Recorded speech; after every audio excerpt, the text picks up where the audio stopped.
This is Gene the Coffee Bean, and this is my disclaimer. All the opinions expressed in this podcast are mine and mine alone, unless otherwise noted. My opinions are not intended for any other purpose but your entertainment. You rock.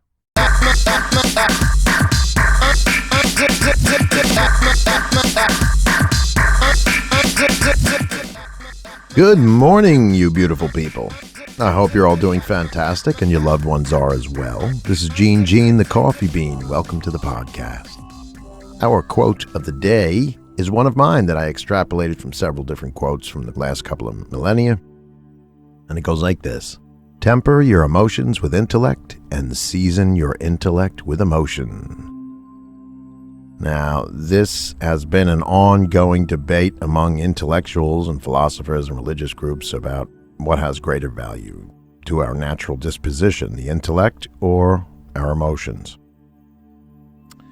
Well, of course, we know that since if our lives were run by our emotions, we'd be a train wreck. We'd be in total ruins in short order, so the compromise is obvious: to temper your emotions with intellect, which is a very well-known proposition that's been made. And it basically means to temper you, to be reasonable, to have use your reason and rationale to temper your emotions. But we have to realize that both intellect and emotion are very different tools in the human toolbox. And they have very different purposes too. So arguing over the value between these two is kind of silly in a sense. Emotions play a larger role in defining our humanity than intellect does. Expressions like empathy, compassion, and understanding are primarily driven by emotions and are cornerstones to our humanity and our existence and our longevity.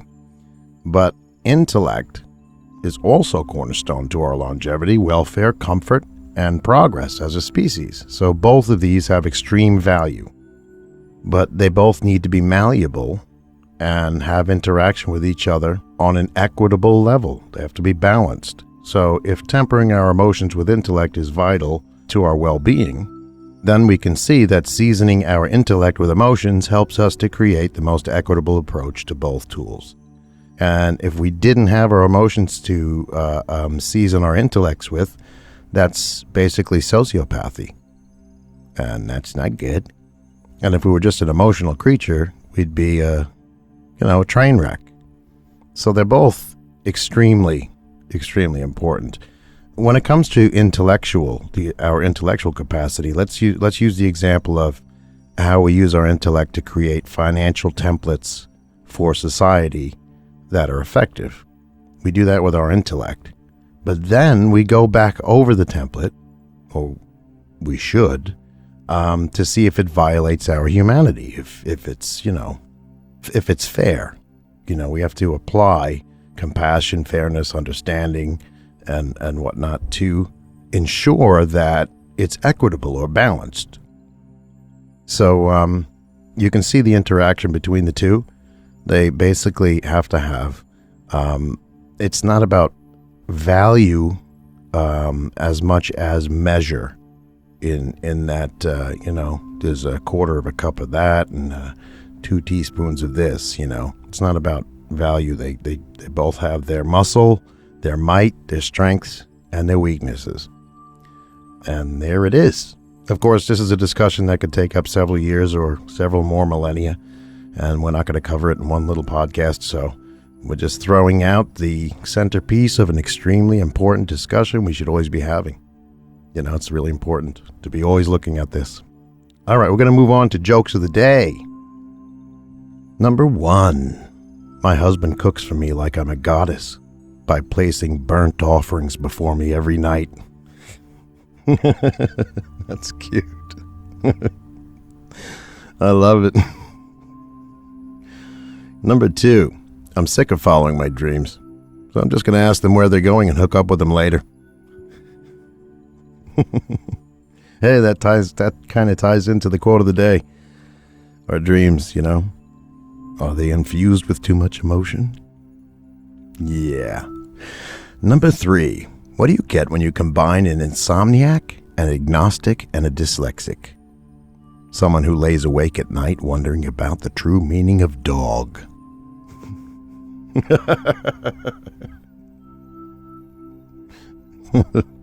That's a good one. Come on, people. Laugh it up. Number 4. My neighbor texted me. I just made synonym buns. I texted back. You mean like Grammar used to make? I haven't heard from her since. Good one. Alrighty. Fun facts of the day. Number 1. This is cool. Viagra, when dissolved in water, can make cut flowers stay erect for up to a week longer than they usually would. Go Viagra. That reminds me, once I was watching TV on how smart college people are, you know, and the journalist asked these college kids, you know, what's the biggest waterfalls in North America? And they all said, Viagra Falls. Seriously, it's a true story. Viagra Falls. Holy smokes. All right, number 2. American microbiologist Maurice Ralph Hilleman is accredited with developing 8 of the 14 routine vaccinations used today. Wow, that's amazing. So Dr. Hilleman developed the vaccines for measles, mumps, hepatitis A and B, chickenpox, meningitis, pneumonia, and hemophilia influenza. God bless you. He also discovered that chlamydia was not a virus as it was previously thought to be. That's amazing. Totally amazing. Number 3. You are more likely to be bitten by a person than a shark, especially in New York City. Go New York, where the annual number of people who bite people is 10 times higher than the annual number of worldwide shark bites. I'm not going to be going to New York City anytime soon. What up with New York City? That's like an epidemic. Why are people biting each other in New York City? Is this the zombie apocalypse? Is that where it's all going to begin? Is New York City the epicenter of the zombie apocalypse? We have to prepare for it. That's kooky. All right, number 4. 25% of all mammal species on Earth are bats. Yep, there's a whopping 1,200 different types of bat. Imagine that. And they range in size from a bumblebee bat, which is the smallest mammal in the world, all the way up to the giant golden-crowned flying bat, which has a massive wingspan of 6 feet. That's crazy. Imagine a bat flying above you. It's got a 6-foot wingspan.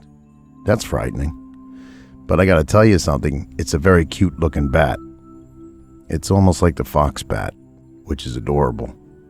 And when they eat little like, when the fox bat eats like one of those small tomatoes, and they make that sound, they're so cute. Oh my goodness. They're like little foxes. Okay, questions of the day. Number 1. In the distant past, a person's life was very similar to their parents and grandparents. Yeah, it's very true for millennia. How has the rapid pace of technological advancement changed society? Yeah, we're in the middle of it. We watched it. You know, a lot of us who are, if you're, born in the 60s and early 70s, you watched the world without cell phones and mobile phones in general, all the way up to the internet. Yeah, it's now we have self-driving cars and yada yada. So we've seen a lot of differences. It's amazing because I remember, and I was just a little wee lad, I was sitting on my great-grandmother's lap when Neil Armstrong stepped off the ladder onto the moon. And my great-grandmother was alive when there were no automobiles.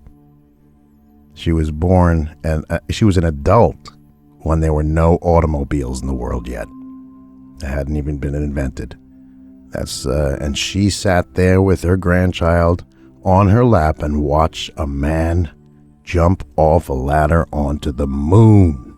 That must have been mind-blowing. Okay, number 2. Do people have an obligation to help others, or should people be responsible for helping themselves? That's not a good question, really. It's duh. It's both. You got to do both. We're members of a social species. We'll never get away from the obligation of helping others. That's just who we are, unless you're a sociopath. You have to. Without each other, we wouldn't have made it. We're not an individualist species. We're a social species. Okay, number 3. This is a tough one. I don't even like to ask it. If you died today, God forbid, how would you be remembered? I'd be remembered as a dork. I don't really, that's kind of a, speaking of individualism, that's kind of a egotistical question. As long as you did the right thing and tried to make the world a better place, who gives a damn?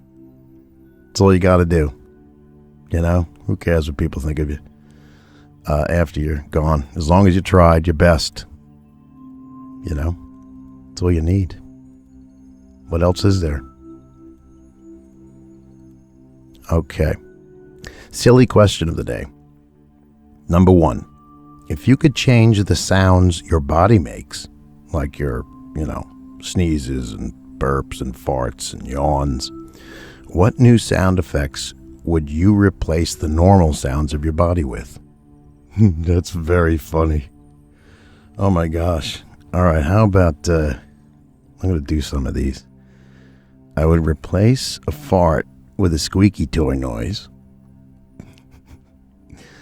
I would replace the yawn with an opera singer's voice, singing a big note.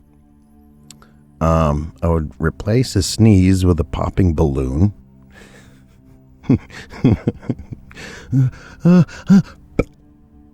And I would replace a burp with, how about a pinball machine, an old-fashioned pinball machine going nuts, or maybe a balloon with the air being let out, flying around the room.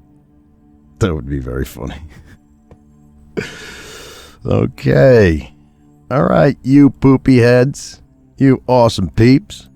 It's time for the micro story of the day. And there it is, and I'll see you on the other side of this story. Peace.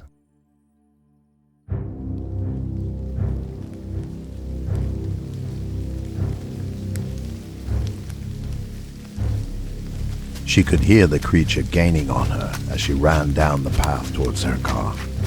The hair on the back of her neck stood up and chills shot down her back. The creature's thundering footsteps grew louder and louder as she got closer and closer to her car. She had her keys ready to ensure rapid entry. Suddenly, the creature let out a deafening howl.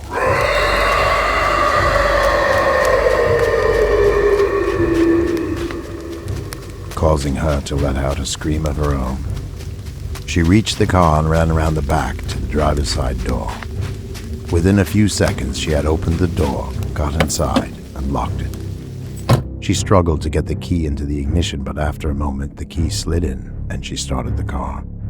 The engine roared to life, and just as she put the car into reverse, bam! Something smashed into the side of the car, causing it to rock violently.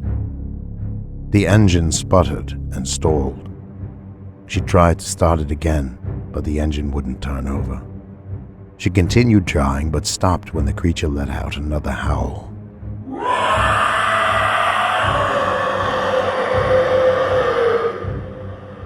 She looked through all the windows around the entire car, but couldn't see anything. There was silence for a bit. The keys jingled in her shaking hand just as the car slowly began to rock back and forth. She began to cry and decided to give the engine another try. This time, it turned over and started, She threw the car into reverse and hit the gas, backing up out of the dirt lot and onto the road. She quickly put the car in drive and could hear the loud footsteps of the creature heading straight for her. She punched the gas pedal to the floor and took off like a shot. As she struggled to keep control of the car on the country road, she was jarred by the sound of something enormous slamming onto the roof of her car, causing her to swerve and fishtail about the road. She kept up the speed and regained control, taking each turn of the winding country road with a prayer.